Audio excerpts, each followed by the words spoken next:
How to make any man to fear of losing you. I encourage you to watch this video till the end kasi 100% I'm very confident na applicable at effective itong share ko sa video na ito. Let's go.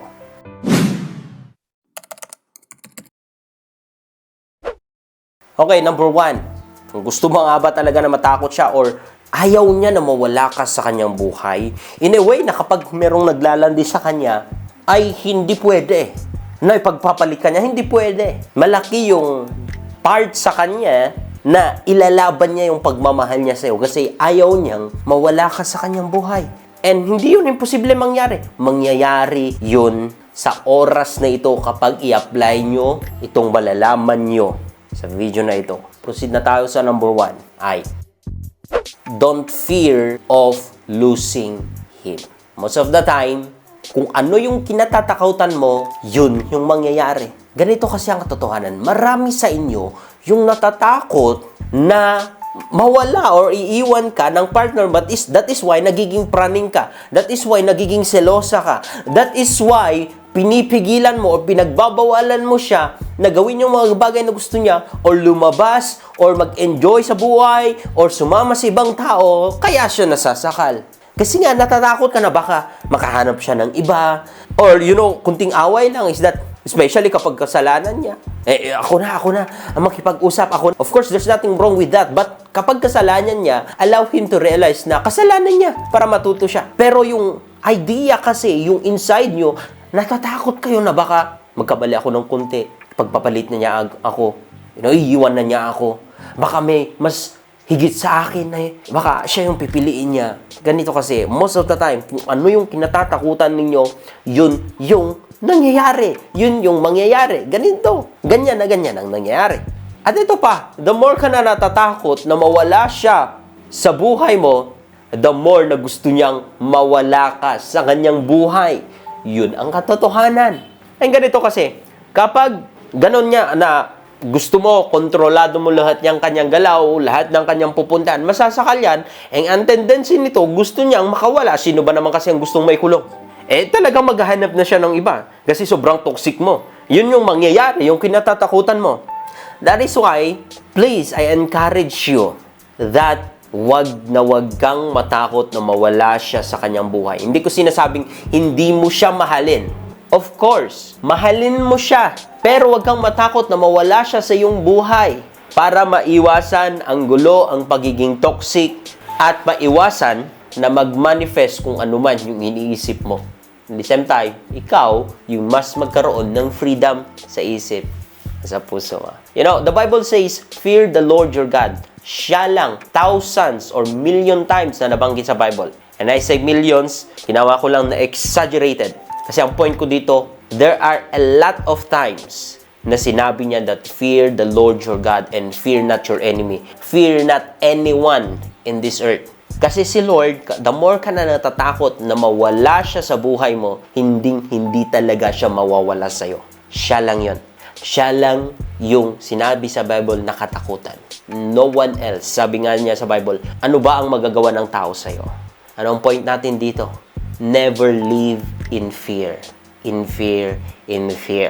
Because there are decisions na nagagawa mo out of fear. That is why it becomes bad decision, failures, and disappointment yung nagiging resulta. So, ganun din sa partner mo. Don't live in fear na baka iwan ka, na baka ipagpalit ka, na baka hindi ka maganda, na baka hindi ka sexy. Of course, gawin mo yung part mo to be the best wife or to be the best na partner, of course, but never ever fear of losing someone except God. Okay? And in that way, trust me, matatakot yan na mawala ka.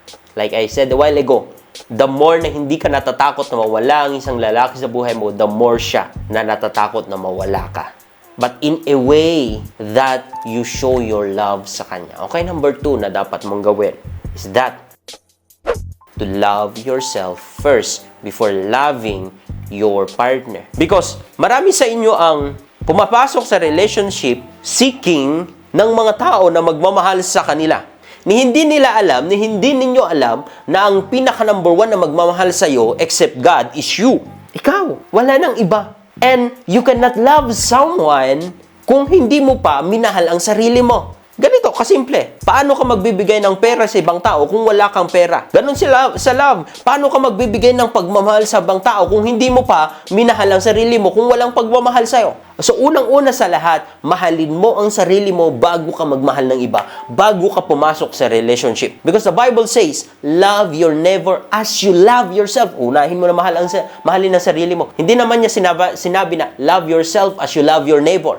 Hindi. Ang pinaka-priority mo na mahalin ay yung sarili mo, hindi ibang tao. In order para makapagbigay ka ng pagmamahal sa ibang tao, pahalagahan ng ibang tao, pahalagahan mo muna ang sarili mo. Pahalagahan mo muna ang dignity mo. I-treat mo muna ang sarili mo. Alagaan mo muna ang sarili mo. Improve mo muna yung sarili mo. Magkaroon ka ng mas magandang buhay. So that kapag pumasok ka sa relationship, buo ka na. Kaya whenever naipakita niya that hindi ka mahalaga, it doesn't matter for you. Why? Kasi alam mo na may nagmamahal sa'yo, si Lord at yung sarili mo. Bonus na lang yung pagmamahal niya. Hindi ka natatakot na mawala siya. Hindi siya kawalan. That's the principle behind it. Okay? That kapag buo na yung pagmamahal sa'yo, hindi mo gagawin na mundo yung iba. Hindi ka umaasa ng pagmamahal sa iba, attention sa iba, appreciation ng iba. Why? Because you can able to appreciate yourself. You can able to love yourself. You can able to give value of yourself. You can able to give pleasure of yourself. Hindi ko sinasabing wala kang kailangan ibang tao at hindi mo siya kailangan. Of course, kailangan mo siya. But make sure to love yourself first, to give value of yourself first, to establish your own life. Para hindi mo yun hahanapin sa iba. Kasi once na yun yung hinahanap mo lang sa iba, 100.1% palagi kang madi-disappoint. Palagi kang masasaktan. Yung tendency, feeling mo rejected ka, feeling mo wala kang kwenta, feeling mo palpak ka, and in that way, you'll get distracted or worse, destroyed. Nasa mo lang sa iba eh.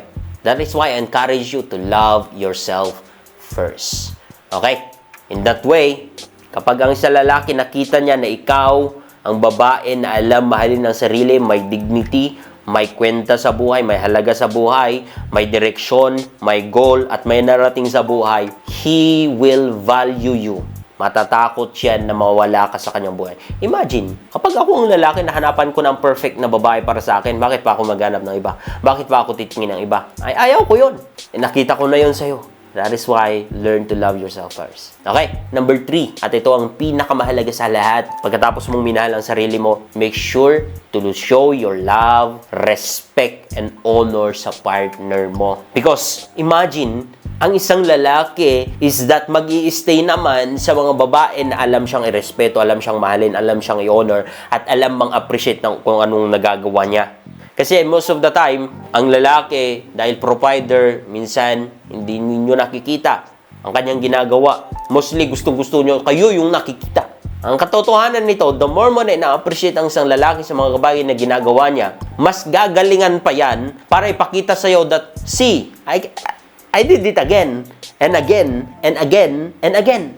Kaya mas gagaling niya naman. Ang problema kasi sa inyo, laging gusto nyo sa'yo lang yung attention. Why? Because you're seeking love. You're seeking attention. Sabi ko nga kanina, if you love yourself, you don't need to seek attention from other people. Ganon din sa lalaki. Pero, basically, para mag-stay ang isang tao sa'yo, kapag nararamdaman niya yung love, care, yung respect, yung honor, mag-i-stay yan sa'yo. Kasi what makes you think na mag-i-stay yan sa'yo kung wala ang mga yun? Except kapag ginagamit ka lang, except kapag taking for granted ka lang, except kapag para lang sa kalibugan niya, gusto niya lang ng sex. So, please ladies, you need to give respect, love, care, and honor sa partner niyo. In that way, trust me, kapag nararamdaman niyo na isang lalaki, what makes you think na iwan ka pa niya? Kahit marami pang problema ang darating sa buhay niyo, makakayanan niyo yan at makakayanan niya yan, magpro-provide yan para sa inyo. Why? Kasi nararamdaman niya ang pagmamahal sa iyo, ang peace of mind whenever that you're around. He will stay. So that's it. I hope na nakatulong itong video na to. Please share this video and God bless you. Shalom.